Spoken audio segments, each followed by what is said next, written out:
Well, welcome back to the Pro Body Lifestyle Podcast, the podcast where we teach you how to live a life worth living.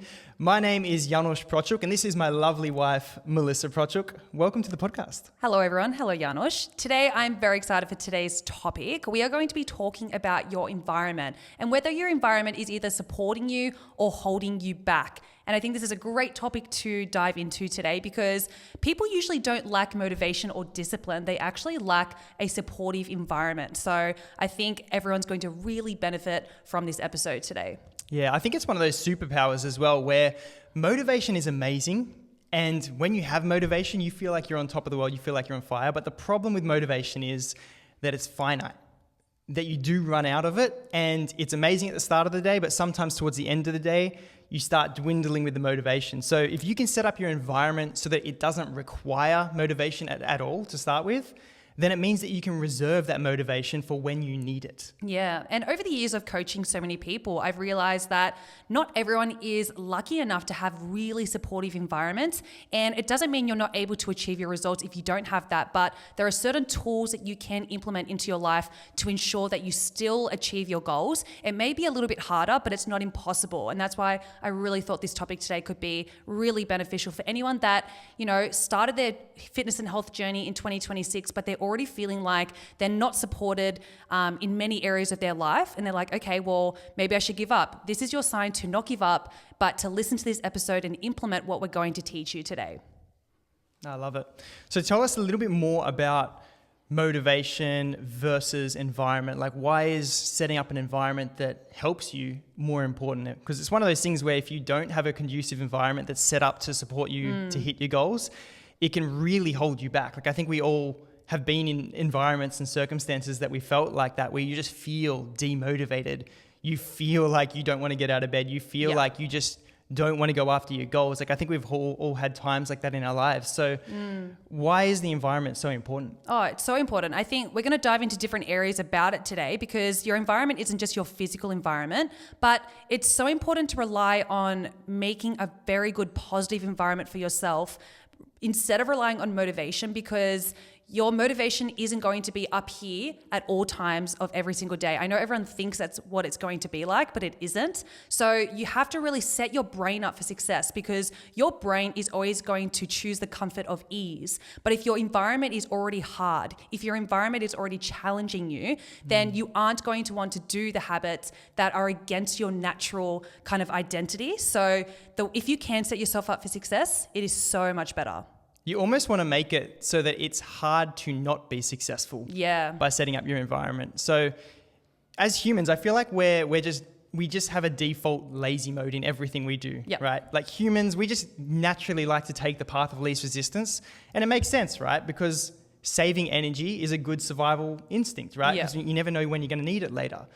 But the thing is that if you set your environment up in a way that it doesn't support you, that it makes it hard to achieve your goals, then you're setting it up to fight against you. Whereas if you set it up to make it easy, then it means that, well, okay, getting the exercise in is just easy because it's just there, or eating the healthy food is easy because you have it there available. If you don't have it there available, then of course it's going to be hard because now to be healthy, you actually have to go out there and, find some food to eat, go into the other room to find food. Where if you literally just have a bowl of fruit on the table, for example, it makes it so easy so that now when I'm walking past the kitchen, now there's fruit available in the fridge or fruit available on the table to reach for, rather than reaching for if you have M&Ms on the counter, or for example, after Easter time, which is coming up soon, we all know those times where you've just got chocolates laying out and it's just so easy because those mini eggs, they get me every year. Every single year. Don't put them in a bowl. You will eat 1,000 of them a day. No. So one of the things that we like to do is, especially like after Easter, is we like to actually just gift away the chocolate that we get. I don't like doing that. Well, Mel doesn't like doing that. But Janos makes us do it. Yeah. Because then it just means you don't have as much available anymore. Yeah. And we definitely don't just keep it on the kitchen counter, because then you just by default, as you're walking past the kitchen, you end up grabbing a chocolate rather than getting it when you want it at nighttime when you want to enjoy it. Yep. So instead, you want to set it up so that you've got fruit on the table, or you've got carrot sticks in your fridge. You've got things that are available that support your goals. Yep. So then it's easier just by the path of least resistance to eat the healthy things. And to be unhealthy, quote unquote, you actually have to open the fridge, and it takes more effort to get those things that aren't conducive to your goals. Yeah, and I think a lot of people are trying to build healthy new habits in an environment that's designed not to live a healthy lifestyle. And like you were saying, it's about, making sure the Easter eggs aren't visible. It's making sure everything that you want to start doing, the habits, are visible for your eye to see. I know a book that we've read constantly is Atomic Habits. You may have read it. And it talks about that relationship of like the cue. So when you see something, it creates this habit of like doing a certain action. So I know for myself, when I wake up, I automatically go straight to brush my teeth, go to the toilet. Like, it's a habit now. And those cues along the way automatically make my brain do certain things. And if I walk into the kitchen and I just see a bowl of Easter eggs, or I see, the fridge is just filled with foods that I'm probably not going to have much control over myself with, of course I'm going to eat them. That cue is going to go, okay, just do that habit. But if I set myself up for success, it's much easier to, keep to my habits and make sure that I'm on the right path constantly. Yeah, I think one of the quotes that I loved from that book that really stood out to me, this isn't the exact quote, but it's basically to make the things that serve you and serve your goals, make them visible. Yes. And all the things that will hold you back, that will get in the way, all those unhealthy foods, make those invisible. So all the things that serve you, make them visible, and all the things that will detract from your goals, what you're trying to achieve, make those invisible so that you can't see them. So make them non-obvious. And your brain defaults to the easiest option. So if you're trying to go to the gym, you're trying to eat healthier, and you're not setting your environment up to do those things, you're still living the exact same way you did last year, then why do you expect this year to be any different? And we're not just going to be talking about the physical environment today. There are 3 environments that we want to talk about today that may be holding you back, and we're going to let you know how we suggest you can improve those areas. And the 3 areas are, we've got your physical environment, so where you live, where you constantly are. Your second area, your environment, is your social environment. Who are you surrounding yourself with, and who's feeding into your life? And the third one is your psychological and emotional environment, and that's your internal thoughts. We all forget that your thoughts are your constant environment that you're living in, and probably one of the most important. Well, it's the only one that you live in 24/7. Yeah. Where I'd say the other ones, you have a break from the people around you, and your physical environment, you can change your physical environment, but that emotional, that psychological environment, that's the one that you carry 24/7 with you. And it's the one that I like to look at it like a garden. Yeah. Where it's like you need to really steward and look after your garden well, and you need to pluck out the weeds. So when you start noticing that your emotional, psychological environment's not doing well, you need to tend to it. You can't just ignore it and expect it to get better, because if you ignore things, they just get further into decay. So if you're looking at that garden example, if you ignore the garden, the weeds will just grow even more. They'll go out of control. Yes. Right? Where if I want to live a life of success, I want to have a psychological environment that serves me, that serves my motivation and my momentum, then I need to constantly be plucking out of that garden all the weeds, the thoughts that don't serve me, and then need to be planting seeds and watering those seeds for the things that will serve me. Yeah, I love that point. And I just wanted to say, before we even jump into today's episode, is you may be listening or watching this episode today and thinking, oh, like, it must be easy for you guys to say you live in a pretty positive environment. You have a positive relationship as well. It is hard when you don't have that environment, either physical, emotional, or social, to be a part of, to change your life.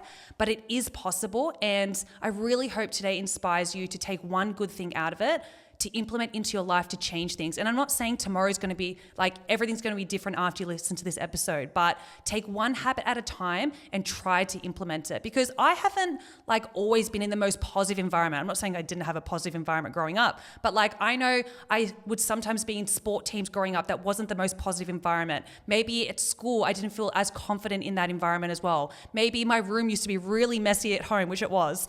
And that wasn't an environment that was supporting me to achieve my goals. But it's about going, okay, how can I fix one thing at a time and become the person that I've been destined to become?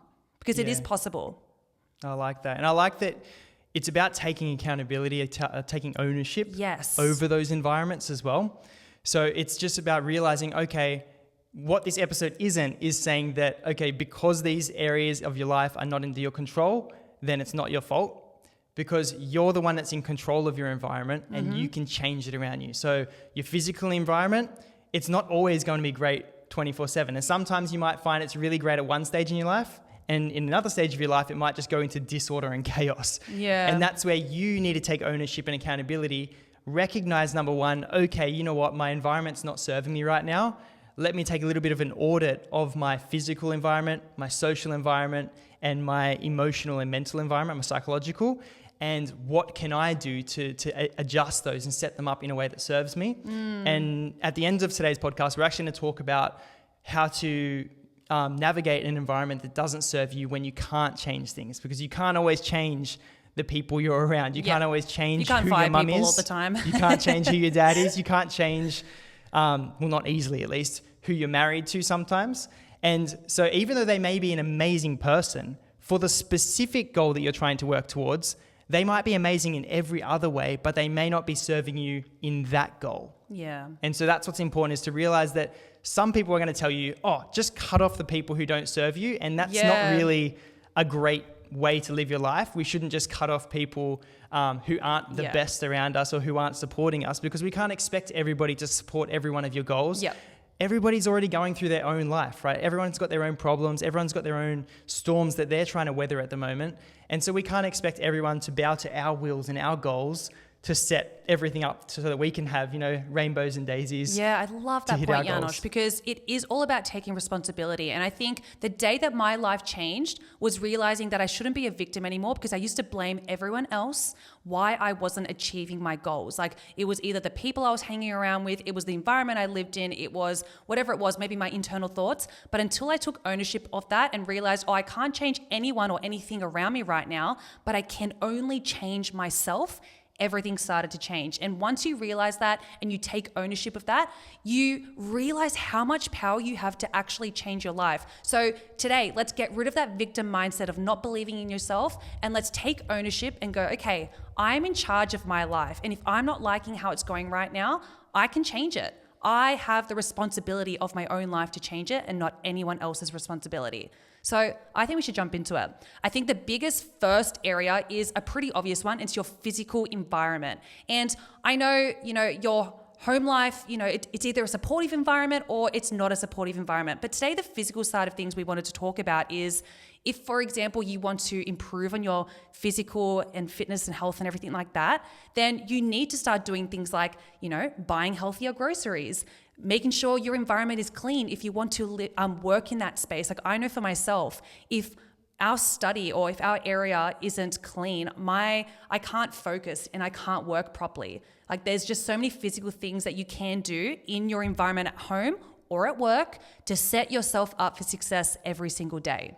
Yeah, I love that. And then you want to also take a look at your environment around you, your bedroom, and just look at, okay, is there things in here that are encouraging me for the goals that I've set for myself? Mm-hmm. So if you want to stay motivated and you have no images on your phone, no pictures of anything to do with fitness, then you haven't got many reminders reminding you to be fit. Yeah, things that trigger you to do those healthy habits. Right. Yeah. Like, if you look at my Instagram, for example, even when I swipe, every single swipe that I'll do, every single reel is almost about fitness in some way.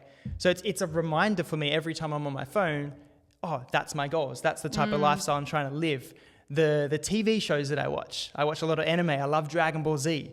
And again, it's a show all about people training, bettering themselves, trying to get better and overcome problems and obstacles. So in the things that I'm watching, the things I'm seeing on social media, the things that I've got, like the posters that I might have in my room, the goals that I have, my vision board, they're all pointing me towards the goals that I've set in terms of my physical environment. So you got to make sure that you can see your goals in your environment.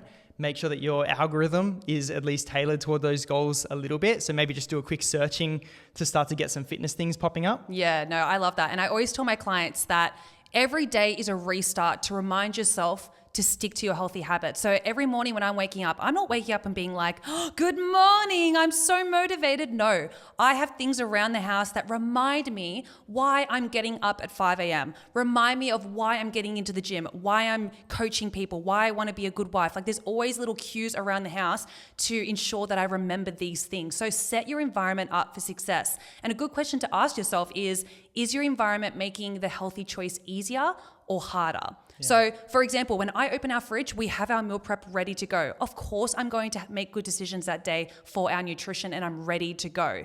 Our coffee mugs are ready on the coffee machine to make not healthy coffee, but to make a coffee in the morning. Our clothes are laid out the night before so we don't have any resistance in the morning when we don't want to get up. Like I literally have everything set. And Janos mentioned about vision boards. Above my working computer, I have my vision board set there. Now, I don't have to look at it 24/7, but I have glimpses of it. When I'm feeling a bit demotivated at my computer, I can just look at that and go, oh, this is what I'm working for.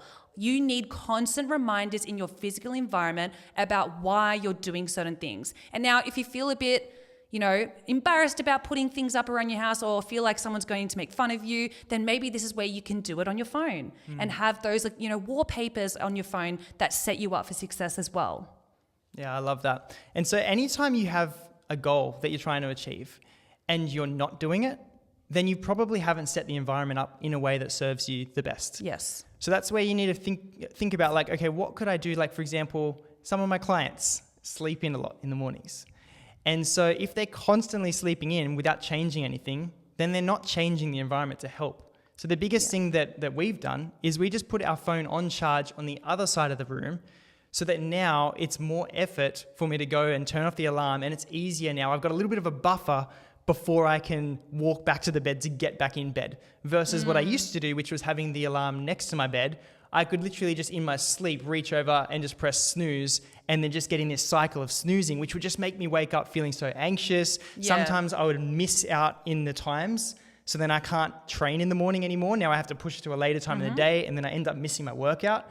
So just doing something small like that, looking at, okay, what am I not doing? Why do I keep failing my goal? Yep. And can I set up this environment in a better way, like the alarm example, to be able to make it easier to do? Yeah, that's a great point. And I always look at my bad habits and go, okay, if these bad habits keep continuing, even though I've set on my vision board that I don't want to do these this year, that's when you have to reset and go, okay, obviously something's not working in my environment. How do I set myself up for more success here? So for example, 2 of my bad habits, one of them is I can smash a whole block of chocolate so easily. Like it's a sickness. I got it from my dad. Sorry, Dad. But I can smash it in one sitting. Janos thinks I'm a freak, but I can do that. Even though I'm a PT, I really can do that. So if I buy a whole block of chocolate, like those big family blocks, I know I'm probably going to get to it and eat it over time. So not probably.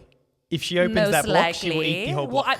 So this is why. In my brain, I see an open packet and think it's not complete. The loop in my brain is still open. I must complete it. So that's why I buy small packs of chocolates in those small serving, 1 serving sizes. So Freddos, little dairy milk ones, to set myself up for more success there. If I buy the block, I know it's not, even though I tell myself I'm in a really good headspace, I'm probably still going to eat it.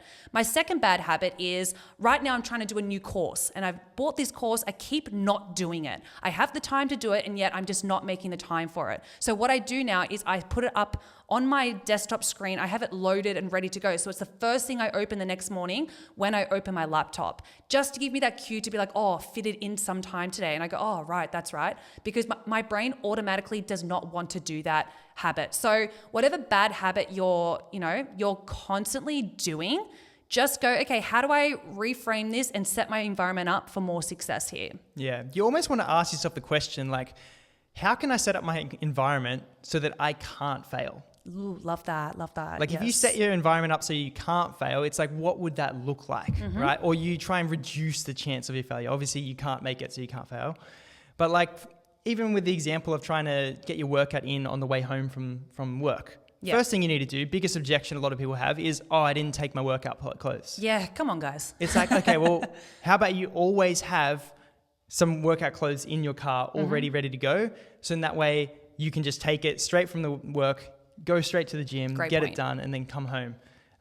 It's just simple things like that. Making sure you've always got workout clothes available, making sure that whatever the reason is that you're failing, address that so that next time you no longer have that happen again. Yeah, no, just going off that point as well, that's a great point. Other people, like what they do as well is they choose a gym that's way out of the area from where they're driving home. Yes. Choose a gym that's close to your house that is so easy to go to, because if it's out of the way through traffic, your brain's automatically going to go, oh, we don't have time today.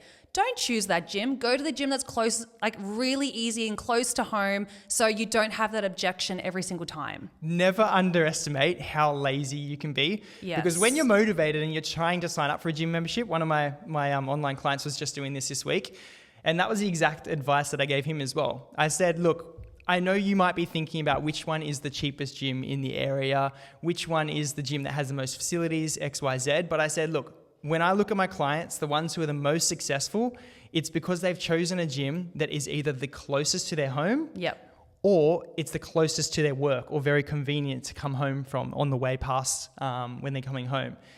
If it's out of the way because you chose it because, oh, it's the cheapest gym in the area, or it's got the best equipment, but it's that little bit further, don't underestimate how lazy you can be. Literally.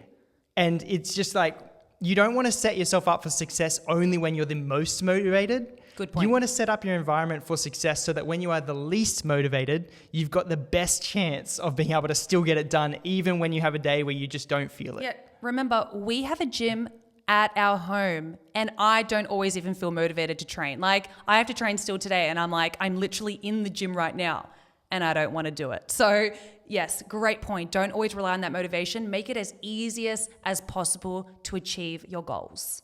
One of the things that I've also done with my workouts, I found that I was starting to skip them last year, is I find that after I finish my last client for the morning in this gym, I need to do my workout immediately. Yeah. If I go inside the granny flat and then I don't come back, it's just the likelihood that I come back out, I might, but it might be an hour later.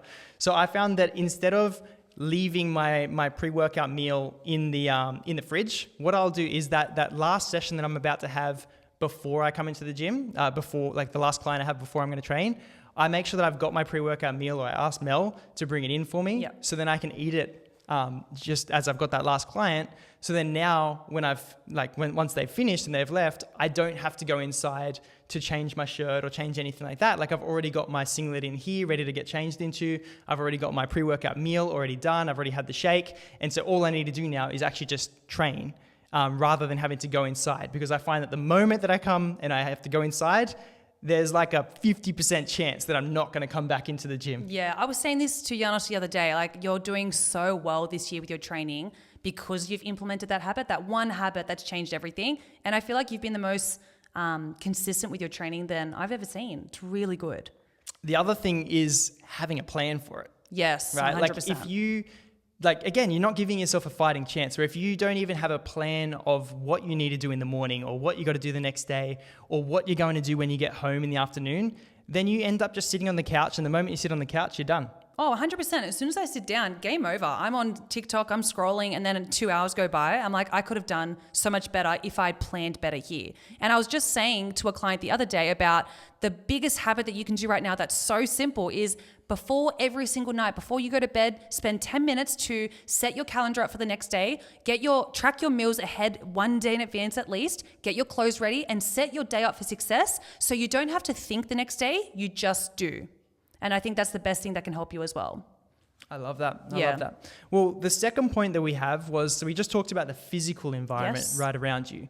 The next one is the social environment. This is a big one. Right? And you've probably heard that there's that quote, right, where you become an average of the top 5 people you spend the most time around. Well, I think it's a little bit different than that quote. I don't think it's the top 5 people you hang around, because for me, it's actually the top 5 influences that you spend your time reading or listening to. So even if, again, you might look at your friend circle around you and be like, oh, you know what, I've got goals of getting fit, but all of my friends, they might be great friends in other areas, but they may not be supportive in the area of fitness and health. So you might be like, all right, well, I'm screwed because the top 5 people around me, they're all overweight, they all eat unhealthy, they all go out and eat burgers and chips and all these type of things. Yeah, got to get rid of them. No. Yes. But what you can do is you can be proactive and spend more time listening to good podcasts, reading great books, swiping on Instagram and watching reels about fitness and health, so that your friends, they actually don't become your top 5 influencers anymore, because now your top 5 influencers end up being a YouTuber. It might be us on the podcast. It might be social media. It might be books that you're reading. So you're spending a lot more time with those books, and you're choosing who you want to be the top 5 influencers in your life, rather than letting it just be default to your mom, your dad, your friends and family members. So that's one thing that I love and that I always remind myself about, is that you don't have to cut off all of your friends and family like the advice some people give to be able to hit your goals. You can just control the environment around you so that you can hear and have in your influence, in your ears, the books, the podcasts, the audiobooks that you need to listen to keep you motivated, to keep you educated about how to achieve your goals. Yeah, I love that point. And I'm always thinking with that as well is, once I'm influenced by these people that I want to learn from, I then want to pay it forward and be the person who influences others as well. So I never want to walk into a room and be influenced by everyone else, because it's very easy to walk into any environment and feel a bit like, oh, you can sense that demotivation or the negativity or the gossip. I always want to be walking into the rooms like that and go, no, I'm filled up by the 5 influencers that I always surround myself with. And I want to go into those rooms, those environments, and influence them to be better. And the social side of things, like you may have people in your life, going, oh, why are you bringing your meal prep? Who do you think you are? Or they may be mocking you for wanting to lose weight and saying you don't need to lose any more weight. They may be just putting their insecurities on you and going, oh, just eat one more thing. Don't worry. Just have a meal out. It's just one meal. That is actually sabotage. And you've got to learn to set your boundaries and know that you are allowed to have goals. And just because other people don't want to do those goals and achieve those habits that you're doing it doesn't matter to you. You shouldn't have to rely on their validation or, their motivation as well. And usually it comes down to an insecurity of someone else. I always try to remind myself of this because we've had it over the years. Like people say to me still, and I'm a PT, why are you bringing your meal prep? And I'm like, because I want to and I've got goals, but I'm confident in that now. But all I think of is when people say certain things to me, it's them highlighting an insecurity of theirs without even realizing, because people don't like others to grow around them, whether we like to admit it or not. It reminds them that they may not be growing in an area that they want to be growing in, and you're reminding them of that. Yeah, I really like that. And it's about developing that strength in yourself as well, to be able to say no, not once, not twice, not 3 times, but often it's like 4 or more times. Because if you've ever hung out with a grandma or a Polish grandma, like we call them babcia, right? Why aren't you eating? I'm like, I can't do anymore. They're going to tell you, they will hear you say no and they will ignore it. Like they'll be like, 3 or 4 on, times you're in a row. too skinny. And you just need to be firm in your belief and your goals. Yeah. And this is something that I had to learn at a very young age. Like when me and my brother, we both represented Australia in judo, which is a weight category sport. So sometimes we would have a tournament that we've got coming up in like 3-4 months time that we've qualified for a specific weight category. But the problem is when you're younger, you grow. You have growth spurts. So you've qualified for a certain weight, but you've now grown, but you still only qualified for the weight that you initially weighed in for. Yeah. And so I would have to say no to a lot of things, say no to some parties sometimes because I needed to go to training for that, or I needed to eat different foods than what they were eating, right? And I had to say no so that I could say yes to my goals. So you just need to remind yourself that when you're out there, when you're in society and people are, giving you a little bit of flack for what you're trying to achieve, you just need to realize that, okay, when I'm saying no, I'm saying yes to my goals, and I need to say no more than once. Often it's 3 to 4 times before the person will stop. And sometimes it's okay to have a word with them and just to be like, hey, look, this is my goal that I've really set. I've struggled with this for years. Yep. I'd really appreciate some support when I'm trying to do this. So if you could just help reduce the comments, or whenever I've got, a meal prep, I'd love it if you just didn't make any more comments or anything like that, because it just really helps me to be able to get, be confident in yourself to say those things. I love that point. And I think it's really important to remember as well that the people that are saying these things to you are not evil. Because you're highlighting to them and making them feel a bit uncomfortable without them even realizing. So it's not that we look at them and go, oh, poor you, like you're highlighting an insecurity here. I kind of look at it and go and see it as a challenge, because over time, like I think I've said in the podcast before, I used to be a massive people pleaser, and I've really worked on that over the years, because I would put everyone else first, and then I'd be in the corner going, well, I've again not achieved my goals. Wow, I need to restart again on Monday with my food because I wanted them and them to feel better about themselves and not myself. But it's about having that confidence in yourself to follow through and set those boundaries and have the confidence to do that. And every time I'm able to speak up for myself, not in a rude way, but in a confident way, I actually kind of have a mental tally where I'm like, oh, I did it again. I'm getting stronger, because it's like a muscle. The more, you'll challenge the muscle and apply load to it, the stronger it gets. When you keep setting boundaries and constantly setting boundaries, you get stronger and that person starts to learn. I know with many people in my life, even it's usually the closest people, your closest family, your closest friends, you have to reset boundaries all the time. It's not going to happen once. It might happen 50 times, but you need to be strong in yourself to go, oh no, I'm actually just I'm on a health journey right now. And if someone says that's weird, then you've got to think, oh, like that's weird that someone actually doesn't want me to be healthy. Yeah, you got to defend your goals because they're your goals. They're not other people's. Yeah, so take responsibility. They're not going to defend it. And it's not their goal, so that's why they don't care about it. So you need to actually defend your goals, what you want to work towards, whether it's fitness, whether it's business, whether it's anything, any area of your life. It's something that I said on a previous podcast, which was that if you want to be exceptional, you have to be prepared to be the exception, which means that you're going to be different to most of the people around you, not just like literally majority of the people aren't going to be on track with what your goals are. Because if we look at it, again, I think I talked about in the previous podcast that this blows my mind, right? That there's actually more millionaires in the world than there are people with abs. Really crazy. Which is insane because, again, you see it all the time on social media, all the six packs everywhere, all of that. But when you look at the world's population, there's actually more people with over $1 million than people with abs. That's wild. So you just need to remember that when you're trying to be the exception, you've got goals to be like achieve anything in life. The main thing around you, which everybody else is doing, and it's not through their fault, it's just that it's not their goals, is that they're not going to be having those goals. They don't care about them because it's not their goals, it's your goals. So you need to be the biggest defender of your own goals when you go out into society, knowing that people aren't going to support you. And then if you want people to support you, then you need to lead with that first. Yep. You need to be the person to support other people's goals that you don't care about. Right? Oh, so that's a great point. Yeah, because not everyone cares about each other's goals. And so you might be the same friend where you've got a friend who has a certain goal and you might think, oh, I would not want that at all. It's like, okay, well, why don't you start with you? Why don't you support your friend who has a goal that you don't care about? So then you can get that back in your friendship circles. That's such a great point. I love that. It's supporting people to get support back. I think that's really good. And I think what I always ask myself is like, are you not sick of restarting every single Monday? And I'm asking you this right now. If you are listening to this and going, oh, yeah, that's right, I had the lollies at work because this person told me to do it and I felt bad. Are you sick of restarting constantly and feeling like you're doing well for a few days and then falling off the bandwagon after that? Take responsibility and know that it's not up to anyone. These people are going to have their thoughts no matter what. We can't control people. Even if we set boundaries, they're going to have thoughts whether they're happy or whether they're really rude to you.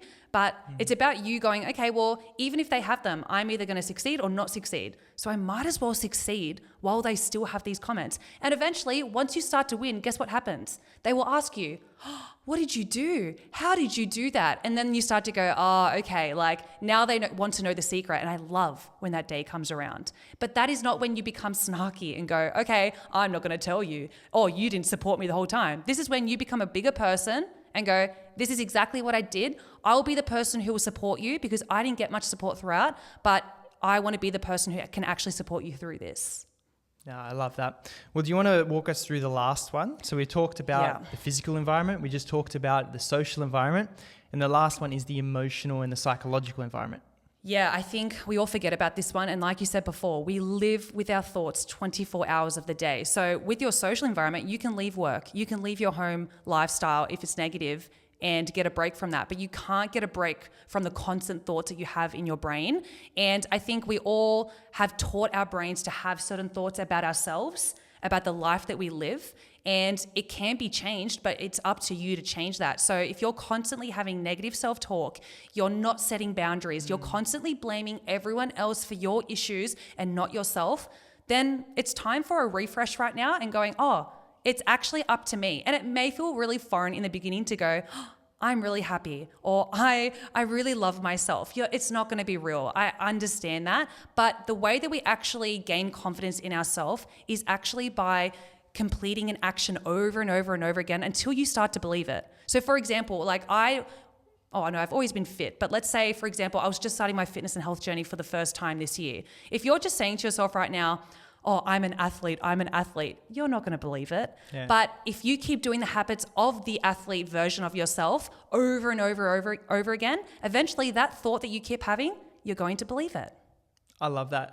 We heard a sermon about this last year that the analogy really stuck out to me about your mindset and your emotional set. And it was about ruts. And so it was talking about like when you go forward driving, or if you're driving on a dirt road, you see the tire trails, the ruts, right? And the deeper the ruts get, the harder it is to actually steer outside of those ruts. Yeah. So your mindset and your thought patterns are like that, where the more that you think the same way, the more that you keep wearing that road, the deeper and deeper the ruts get and the harder they are to break out.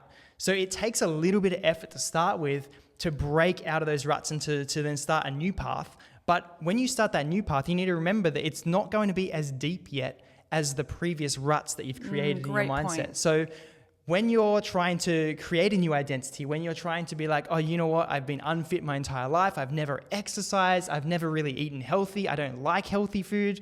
Then you've been thinking that way for years, right? Often 10, 20, 30 years, sometimes more. Wait, yes. And so that's why, that's why when you start driving that new rut, it's not very deep yet. So you're going to feel like, oh, I'm lying to myself when I'm saying this. Oh, I know that I'm exercising, but I'm going to fall off track soon.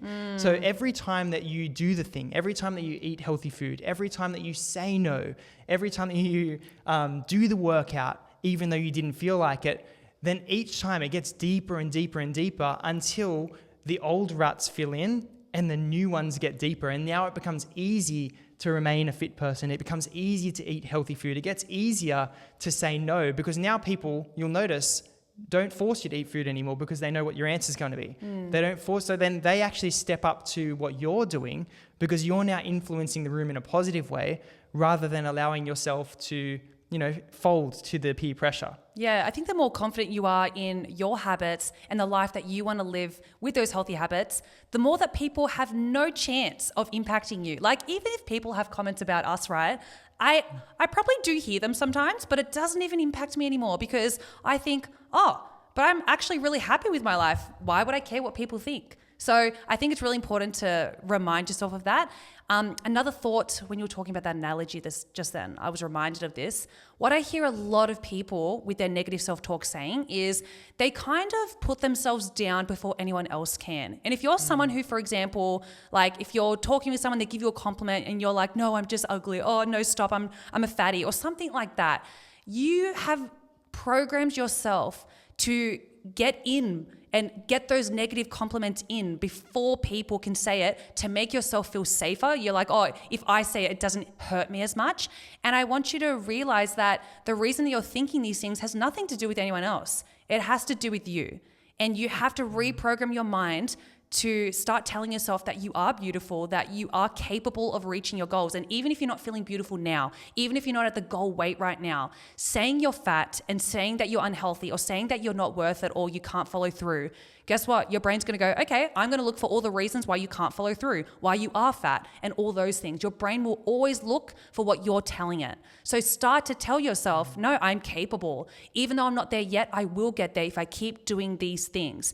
And another point is, for if you're a mum or if you're a role model to someone in your life right now, remember everything that you're saying to yourself constantly out loud and how you feel about yourself, the people underneath you, whether it's kids, whether whoever looks up to you as a role model, is learning how to speak to themselves based on what you say. So I know for myself, when I'm a mum one day, I hope that I don't go, oh, yuck, look, oh man, look at this roll, yuck, this stretch mark, this yuck, this is yuck, because I don't want our kids to grow up and go, oh, so having, flappy arms is bad or having this is bad. I never want my kids to feel that way. So what you're saying now, your kids are going to model that as well, or whoever is around you, whether you're a teacher and your students are getting modeled by you as well. Yeah, I love that. It's very, you have to be very careful about what you say. Yeah. And I've heard a lot of my clients say this as well, where it's like, oh, well, no, I can't fix my eating because I'm just an emotional eater. Yeah, don't identify as it. And so they identify that way. And so they've set it up now in their mind where it's like, okay, well, for every time that I have emotions, then I'm not going to be able to do it. And it's just like, okay, why don't you start to reprogram that? So then it's like, okay, when you have emotional eating, it's actually doing a positive thing in that it's helping you cope. Mm-hmm. So all of your coping mechanisms are good because they help you cope. But the problem is that it doesn't serve your other goal, which is to try and get fit, emotionally eating. Yep. So that's where it's like, okay, can I maybe change my trigger? So when I feel emotional, instead of emotionally eating, you can't just take that away, because now you're not going to cope because you have no coping mechanism anymore. Yeah. So you need to think about like, okay, if this is maybe a coping mechanism, then I need to replace it with a different coping mechanism that will help me to cope while still being able to hit my goals. So for the example of emotional eating, what I tell a lot of my clients is you don't have to emotionally eat to deal with your emotions. That's just the current coping mechanism you have in place. So now what we need to do, we need to pick a different one. And it's going to take a little bit of time, like the ruts, to create that new path and that new pathway. But you need to think, okay, each time I feel emotional, what am I going to do instead of emotionally eating? And so one of the things that I would get them to do is to go for a walk, or to, if you have a boxing bag, do some boxing, or to go for a run. So then what you're doing is you're still coping, you're using a coping mechanism, but you've changed it to one that serves you, rather than just going, oh, I feel emotional, let me just go straight to the cupboard. Yeah.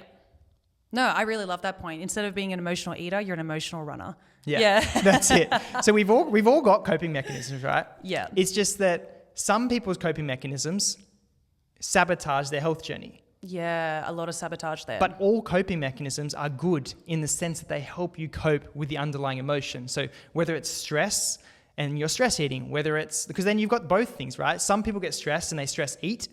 Some people get stressed and their response is to not eat. Right? Which helps serve them in the case of losing weight. When people say they don't eat because they're stressed, I'm like, wow, what a life. No. And so that's where you just want to take a bit of an audit of like, okay, well, why are you failing in the areas of your life that you're failing in, for what goals they are? And if it is because of a coping mechanism, can you sit down and look at, okay, what would I like to do instead as a coping mechanism? And then now you need to create that new pathway so that when you feel that emotion, you do that new coping mechanism. And like some people, if you're at work and you're feeling stress, for example, you can't just go for a run. Yeah. Right? Imagine that. Sorry, I'm stressed again. I just got to go for a run. Go for my 10th run of the day. So you might need to pick a few coping mechanisms to work. So it might be like, okay, I'll go for a run when I get home. But then you might be like, okay, well, maybe I can get up from my desk and go for the walk to the water fountain and then have a few deep breaths and come back. And then that's your coping mechanism.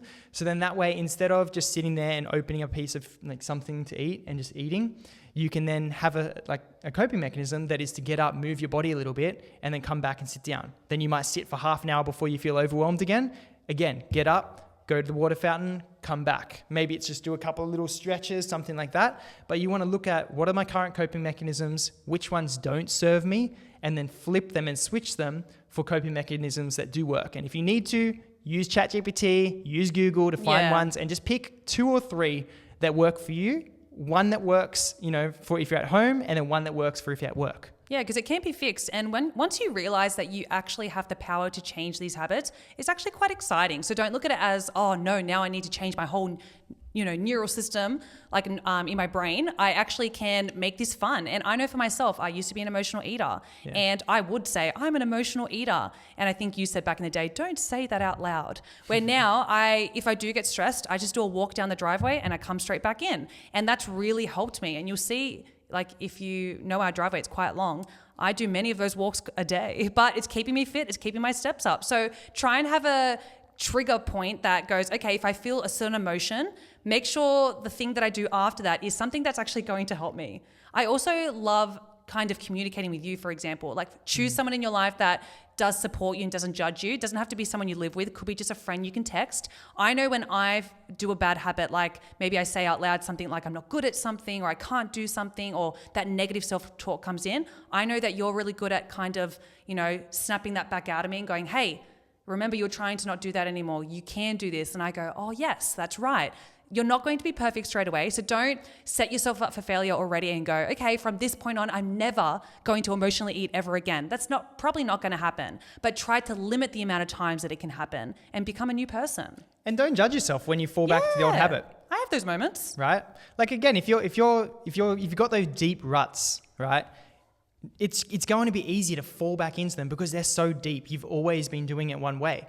And so you need to proactively not judge yourself when you fall into those ruts again, but then just proactively choose, even if it's like every 5th time, choose to be like, oh, that's right. When I'm stressed, I need to go and do that walk. Oh, that's right. When I'm stressed, I need to go do this. Yeah. And then even though sometimes you will end up resulting back to emotionally eating or stress eating, if we can just slowly start to shift it so that less and less of the time you're doing that, then eventually you can let go of it altogether and you'll have your new coping mechanisms that become your default. Yeah, no, that's really important. Now, the last point we wanted to talk about, because you may be listening to this whole podcast going, Mel, you just don't understand my living situation. And we wanted to talk about people that live in environments at home that may not be supportive at all. You may be the only person in your household right now that has decided to change your life, become healthy, do better habits in your life, and go against everything that your family has done for years.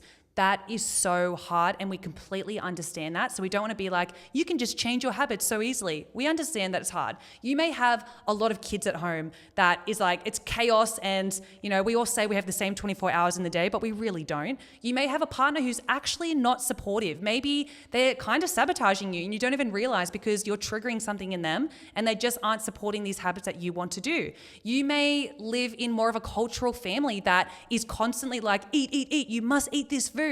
And I know a lot of my clients who live in that situation, and it's really hard to go, sorry, mum, I'm actually tracking my food right now. And she's like, I've just prepped this food for 4 days. No, you're eating it. I totally understand that. So we wanted to go over a few points that may help you in that situation because it can be really hard. No, it can be very hard. And I think one of the things you need to realize is that this is the whole point of what we're talking about, is that you have willpower and then you have your environment. Yeah. So if you set up your environment so that majority of the time you don't have to make tough decisions and use your willpower, then it saves that willpower for the times when you need it, so you can use it in those circumstances. Yeah, and I'm constantly reminded how blessed we are because we do support each other. Like I know if I tell Janos any of my habits that I want to improve on, even if he doesn't agree with it, he's like, great, I will support you 100% and make it easier for this habit to happen. But some people just don't have that. And it's not about going and us telling you right now, you should leave that person or you should leave your kids or you should not be a part of your family right now. We're not saying that. But we want to empower you to go, okay, if I can't change everyone around me, how can I empower myself to still achieve these goals? Because what I like to think about if I was in an environment like that is those people, like we said before, aren't evil, but they're not doing it in a way to hurt you. You're probably triggering something in them, and they're most likely going to do it whether you are doing well with your habit or whether you're not doing well with your habit. So you might as well, you're going to experience those comments and that experience anyway, so you might as well do the habit that's going to make you feel better. So one way that I like to kind of think about it is empowering yourself to be more independent with your positivity. So instead of relying on that motivation and that validation from the people that mean the most to you, it's about going, okay, what can I do to make sure that I stay strong? Like you were saying before, if you don't have 5 influencers around you, like people that, make you better, it's about going, okay, what podcasts can I listen to? What YouTube videos can I listen to? Maybe the time that you're driving to work in the car is your most healthy habit time where you get to get fed with so much positivity. Like I know for myself, I used to listen to a lot of Tony Robbins where I felt like he was a close friend by the end because I would just be so fed by everything he said that no matter what room I ever walked into, I was like, I'm filled with Tony Robbins. I'm ready to go. Or for us, we will immerse ourselves in the Bible and go, okay, we want to make sure that everything that God has taught us, that we are fed and that we go and be the light in every room that we can. But if we don't invest in those areas, we are going to be so empty. And guess what? When those people are draining you or they're saying bad comments to you, you have nothing left in your tank to even go, oh, all good, I can do it myself. You're going to feel just so depleted. One of the things I like to do as well, that's to remain joyful, to keep my joy whatever room I go into, It's not because I'm just a joyful person and that's my personality. It's because I'm intentional with how I nurture my brain and keep my joy no matter what I do. But one of the things that I do, I love how you talked about, being in the car and that being your protected space, but it's using your breath. So when you have a circumstance or an environment that you're going into and you're about to get out of your car and you're about to get into your home and you know it's going to be tough, what I like to do is just breathe and just mentally put on a protective barrier. So it's almost like you're casting a spell on yourself or putting a ward on yourself to ward off any of the negative energy that other people might be projecting or throwing onto you. And it sounds weird, but by just having that breath before you walk in the house and just asking God, give me strength. God, help protect me from what I might hear in this house. God, help, just let me be steadfast. Let me be patient. Let me be kind. Let me be loving. Breathe, and then step into it. Yeah. And I find that just doing that small thing before you go into an interview, before you go into your house, before you go into any environment that you know might be challenging. If you're going to a friend's house who you might love them and they might be great in certain areas, but they might be challenging in others. That's where I do that thing again. I just breathe. God, give me strength. Yeah, that's really good. And then I walk into it. So then I mentally feel like I've just casted a ward around me where I am now. I've got this shield that is going to help me to just bounce away any of the negativity that comes on me. And it's weird, but give it a go.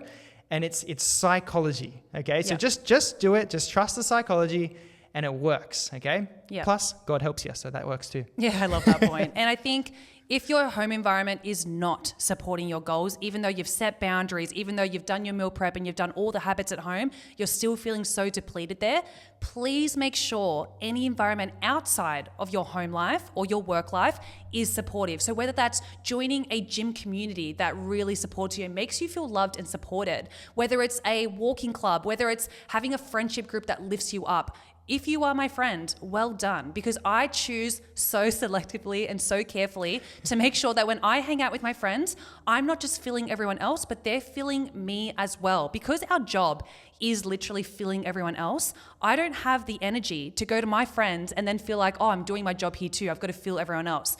Make sure that you are getting filled, you are feeling loved, and you're around people that support you. And I'm always reminding myself that friends are the family that you choose. So make sure you choose friends that actually do support you. And if you're feeling like, you leave like if you meet up with someone and you leave feeling drained and your battery is just drained, then it's probably not someone to be around maybe for this season. Go with the energy boosters. Hang around the people that ask how your day is as well. I know for myself, like I've said before, I used to be a people pleaser, and I would always make sure to ask everyone else how they were. And it wasn't until I realized that I also deserve to be asked how I am and what I'm working towards, what goals I'm working towards. But I had to make sure that I chose who the people I hang around with, people that do ask those things, because some people aren't going to ask those things, and that's okay, but I don't want to be around those people. Ew. Yeah. And it's just about realizing that every person or place is either a battery charger or a battery drainer.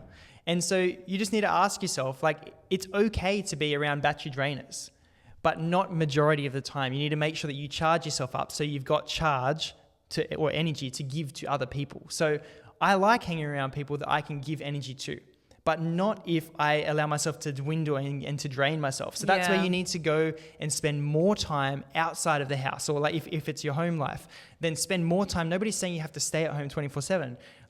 Do what you need to do to recharge. Hang around the people that charge you up. Hang around the places that charge you out. Go for, do the things that charge you up, whether that's running, whether it's meditating for a little bit, whether it's reading the Bible, whether it's reading a good book. Do the things that charge you up, so that you can then again breathe, protect yourself as you go into those other environments. And then now, because you're so charged up, those comments don't hit you as hard as when you're drained. Exactly. That's what I was going to say, is it's very easy to feel like you may be watching this right now going, oh, but it's just so unfair that I just don't have that supportive environment. Why? But when you are charged up in the best way possible from outside external sources of positivity, you go into those situations and you're like, it actually doesn't impact me anymore. You want to get to that level where you are so filled with the greatness, the joy, the positivity of your influences around you that no negativity can impact you. Like you said, it's like you have a shield on you that it just completely goes off you when it hits you. It doesn't even hit you. So that's how we feel. I know I walk into a room and I'm like, no, hardly any negativity can really impact me because I know my purpose. I know the habits are going to actually make me better. And I know if I fall to their habits and I let their insecurities overcome me, then I'm going to be in the same position as them. And I actually don't like the position they're in. Yeah. And you need to remember that sometimes people are like, well, I really care for them though, but I really want to help change them. And it's like, well, remember, you can't change them if you're the one being affected and influenced by them. So you need to charge yourself up. You need to protect yourself. You need to make yourself feel so loved and fill yourself up with love so that now you are charged up, you are filled up so that you can now go into the darkness and you can be the light in the darkness. Where if you aren't very bright because you feel like you're so depressed, you feel like you're so down, you feel like you're so drained, then you're not going to be able to help anyone. You're not going to be able to help them in the best way. So I wouldn't say selfishly, but by selfishly prioritizing yourself and charging yourself up, you're then leading by example and filling your cup so that you can pour into other people's and fill them and help change them in a positive way. Versus if you're like, no, but I'm trying to change them and you're kind of punishing yourself by just being there. It's like, well, you're not actually helping the situation at all because now you're becoming more negative and then now you're reacting to them and you're not really being loving back to them anymore because you haven't got anything to give them, where you can only be loving back and turn the other cheek when you're charged up, when you feel love, when you feel energy. Then that's where you can have those comments said and then you don't react and you can help change them now because you can be loving and turn the other cheek because you're charged up. I think the best way to influence someone, instead of just saying, can you just please change? Can you stop saying that? Can you stop being demotivating to me? Whatever it is just doing the healthy actions and inspiring them. You don't have to actually say anything. Live the healthy lifestyle that you want to live. And if you want your partner, your family, your friends, your workmates to be healthy as well, great. Show them how great it is by achieving the goals and doing the healthy things. They will see how much your life starts to change and they will be influenced. Most people never want to admit that what you're doing in a better way is actually something that they want to do as well. Some people have that kind of mentality of like, I don't want them to know that they're actually inspiring me. But by you doing it constantly and showing them how great that you've become, they will get inspired and influenced by that and start to do it themselves in their own way. So if you are feeling a bit deflated right now, you've asked that person you're living with or in your workplace right now, you set your boundaries and they're still not listening. The best way, I'm not even saying it's revenge, but the best thing you can do is put yourself first and show them how great your healthy habits can make your life. And if you want the best battery charger in your life, you got two of them sitting right here. I was about to say, are you about to say me? So make sure that if you're not following yet, follow along with the podcast. Make sure you go into the links below and follow us on Instagram as well, because then you can get us in your phone daily, giving you motivation, giving you support, giving you love. And if you want to take it to that next level as well, you can go below to probodylifestyle.com/apply to apply to work with us. So then that way you literally have me or Mel in your back pocket 24/7 so that you can let us know what's happening in your life and we can be the light in your life to fill you up so that you can be the light of the world and just change the world around you. Yeah, you don't need 100 people filling you up. You sometimes just need one influence around you telling you that it is possible to achieve your goals. And that's what we do. Anyway, guys, if you loved this episode, please share it around. Share it on your Instagram stories if you'd like. Comment down below on Spotify, YouTube, Apple Podcasts. Give us a rating, give us a comment, whatever it is. We absolutely love it. And we appreciate all the support, all the love we've gotten for the podcast so far. And we hope you live the Pro Body lifestyle.